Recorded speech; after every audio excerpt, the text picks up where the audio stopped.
एक खूबसूरत लड़की अपने देश में मॉडलिंग के फील्ड में नाम कमाती है और उसके बाद हिंदुस्तान आ जाती है। उसे बॉलीवुड में भी नाम कमाना था, यहाँ से पैसा कमाना था, एक सक्सेसफुल एक्ट्रेस बनना था।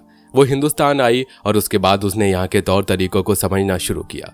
आमतौर पर बॉलीवुड में ये माना जाता है कि सफलता हासिल करने के लिए आपके भीतर टैलेंट के साथ साथ आपकी किस्मत का जोरदार होना जरूरी होता है। लेकिन इस लड़की ने सक्सेस हासिल करने के लिए जो किया, उसने तो लोगों की सोच को ही बदल कर रख दिया। हम बात कर रहे हैं हमारे पड़ोसी मुल्क श्रीलंका से आई जैकलिन फर्नांडीज की। क्यों? नाम सुनकर मन में लड्डू फूटा? चिंता मत करो, वीडियो को आखिरी तक देखोगे तो मन में लड्डू ही लड्डू फूटेंगे। गोकलानी फर्नांडीज का जन्म श्रीलंका के कोलंबो में हुआ था। 11 अगस्त 1985 को पैदा हुई जैकलिन एक श्रीलंकाई फादर और मलेशियाई मदर की लाडली बेटी हैं।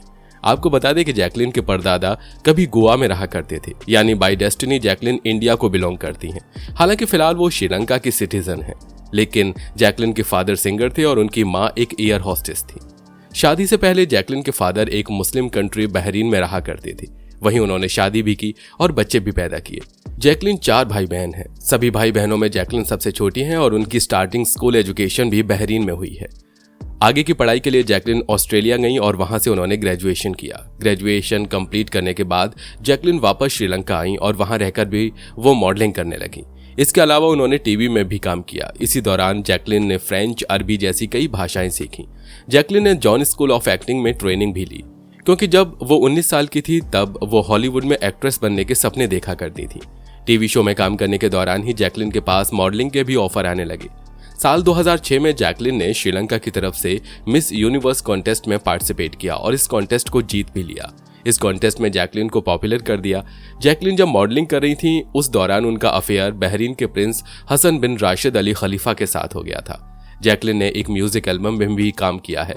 साल 2008 में एक मॉडलिंग असाइनमेंट के सिलसिले में जैकलिन का भारत आना हुआ। यहाँ आने के बाद उनको लगा कि यहाँ भी किस्मत आजमाई जा सकती है। उन्होंने फिल्म अलादीन का ऑडिशन दिया और वो उसमें सेलेक्ट भी हो गई। इस फिल्म में उनके ऑपोजिट रितेश देशमुख थे। फिल्म बनी और बनने के बाद पर्दे पर आई, लेकिन पर्दे पर आने के बाद बुरी तरह फ्लॉप हो गई।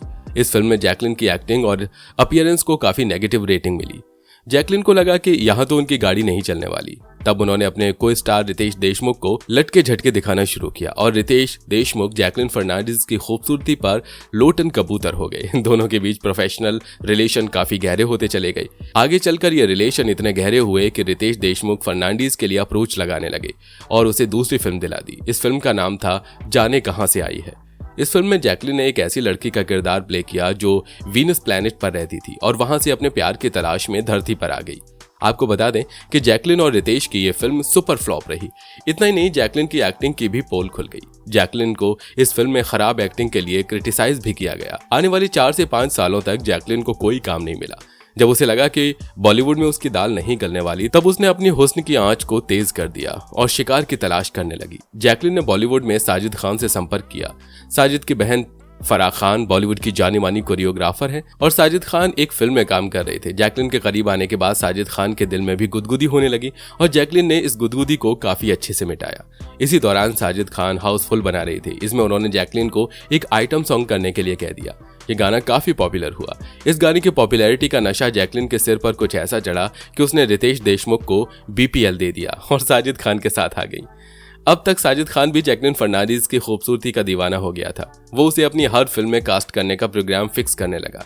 लेकिन ये साजिद खान का ही कमाल था कि जैकलिन को महेश भट्ट जैसे डायरेक्टर की फिल्म मर्डर 2 में काम करने का मौका मिल गया। जैकलिन की यह पहली सफल फिल्म थी। आपको बता दें कि इस दौरान जैकलिन का रिलेशन के साथ लगातार बना रहा। ये जैकलिन के साथ हर रात सुहागरात मना रहा था। साजिद ने जब अपनी फिल्म हाउसफुल 2 बनाई तो ये जैकलिन की बेहतरीन सर्विस का ही कमाल था कि इसमें जैकलिन को लीड रोल मिला। इस फिल्म में बॉलीवुड के और भी कई सफलतम कलाकार मौजूद थे, इसलिए फिल्म भी सफल हो गई और ये जैकलिन फर्नांडीज की दूसरी सक्सेसफुल फिल्म बन गई। इसके बावजूद जैकलिन की एक्टिंग की तारीफ तो दूर, उनकी प्रेजेंस और अपीयरेंस को भी प्रॉपर रिस्पॉन्स नहीं मिल पा रहा था। फिल्मी लोगों का तो यहाँ तक के कहना था कि जैकलिन एक छोटे से रोल में भी प्रॉपर परफॉर्मेंस नहीं कर पाती थी। लेकिन अब साजिद और जैकलिन के रिलेशन में एक टर्निंग पॉइंट आने वाला था। साजिद जैकलिन से शादी करना चाहता था क्योंकि जैकलिन के खाते में 2 सफल फिल्में आ गई थी और वो सफल हीरोइनों में गिनी जाने लगी थी। लेकिन जैकलिन का कहना था कि वो जब तक सक्सेसफुल के टॉप लेवल को अचीव नहीं कर लेती तब तक शादी नहीं करेंगी। जैकलिन की ये एम्बिशियस स्टोरी आगे भी जारी रहेगी, मगर हमारे जिन साथियों ने अभी तक चैनल को सब्सक्राइब नहीं किया है वो सब्सक्रिप्शन का बटन दबाकर नोटिफिकेशन बेल को जरूर ऑन कर लें ताकि हमारे आने वाले वीडियोस आप लगातार देख सकें। साजिद के शादी के प्रपोजल के बदले में जैकलिन ने अपने इरादे जाहिर कर दिए। साफ साफ कह दिया कि शादी वाला खेल खुल्लम खुल्ला खेलेंगे लेकिन शादी नहीं करेंगे। साजिद का दोस्त अब्बास मस्तान साजिद के कहने पर अपनी आने वाली फिल्म में जैकलिन को कास्ट कर लेता है। अब्बास ने अपनी आने वाली फिल्म रेस में जैकलिन को रोल दे दिया और ये फिल्म भी हिट हो गई। जैकलिन के खाते में ये तीसरी हिट फिल्म थी। लेकिन जैसे ये फिल्म हिट हुई जैकलिन ने साजिद खान को साइड लाइन करना शुरू कर दिया और अब वो साजिद नाडियाडवाला के करीब आने की कोशिश करने लगी। एक्चुअली साजिद खान बार बार जैकलिन पर शादी का दबाव बना रहा था, इसलिए भी उसने साजिद के पिछवाड़े पर लात मारना सही समझा। अब वो साजिद नाडियाडवाला के करीब बहुत पहुंच गई थी। ये साजिद नाडियाडवाला की करीबी का ही रिजल्ट था कि उसको किक फिल्म में सलमान खान की लीड हीरोइन बनने का मौका मिल गया। इसके बाद तो बड़ी जल्दी जैकलिन ने साजिद नाडियाडवाला को भी साइडलाइन कर दिया और सीधे सलमान खान को अपने हुस्न के जाल में फंसा लिया। सलमान खान के साथ जैकलिन की जोड़ी ऑफ स्क्रीन जमने लगी। हालांकि अभी भी जैकलिन सलमान खान की नंबर 2 एक्ट्रेस थी, क्योंकि पहले नंबर पर तो सोनाक्षी सिन्हा ने कब्जा जमा रखा था। अब जैकलिन फर्नांडीज के पास साल में 2 से 3 फिल्में होने लगी। इसके अलावा जब उसके पास खाली टाइम होता तब भी वो खाली बैठने की बजाय पैसा कमाने में लगी रहती थी और लोगों के यहाँ प्राइवेट पार्टी में जाती थी और इसके लिए वो अच्छी खासी फीस चार्ज करती थी। जैकलिन ऐसी पार्टियों में कई दिनों तक परफॉर्म करने लगी। उसका नाम अक्षय कुमार के साथ भी जुड़ा। साल 2017 में जैकलिन ने सिद्धार्थ मल्होत्रा के ऑपोजिट फिल्म जेंटलमैन में काम किया, लेकिन ये फिल्म भी फ्लॉप साबित हुई।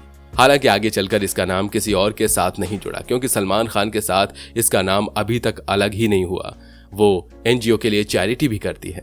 अब इसके हीरोइन बनने का भूत उतर चुका है। अब वो भाईजान की एनजीओ में सोशल वर्क करती हुई नजर आती है। जब पूरी दुनिया में लॉकडाउन पीरियड चल रहा था उस दौरान जैकलिन सलमान खान के साथ उनके फार्म हाउस पर थी। इसके पीछे रीजन ये था कि अभी तक उन्होंने अपने लिए कोई घर नहीं खरीदा था। आगे चलकर सलमान खान ने उन्हें 1 करोड़ का एक फ्लैट दे दिया था। लेकिन इन सबसे अलग हटकर जैकलिन फर्नांडीज का नाम सुकेश चंद्रशेखर के साथ भी जुड़ गया। इसके साथ कुछ इस तरीके की तस्वीर वायरल हुई जिन्हें देखने के बाद हर कोई हैरान रह गया।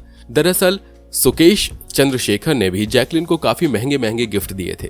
सुकेश चंद्रशेखर एक ऐसा ठग है जिसने करोड़ों की ठगी की।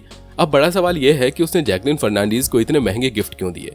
क्या जैकलिन ने उसे ठग लिया या फिर लेन देन बराबर का हुआ? आपको क्या लगता है? इस सवाल का जवाब हमें कमेंट बॉक्स में लिखकर जरूर बताइएगा। वीडियो को तो आपने पसंद कर ही लिया है, तो फिर लाइक करने में देर किस बात की है? हाँ, तो इसे अपने दोस्तों के साथ शेयर करिए और यकीन मानिए जो मजा आपको मिला है वही मजा आपके दोस्तों को भी मिलेगा। आज के लिए बस इतना ही, फिर मिलेंगे नई वीडियो में। तब तक के लिए जय हिंद, जय भारत, वंदे मातरम।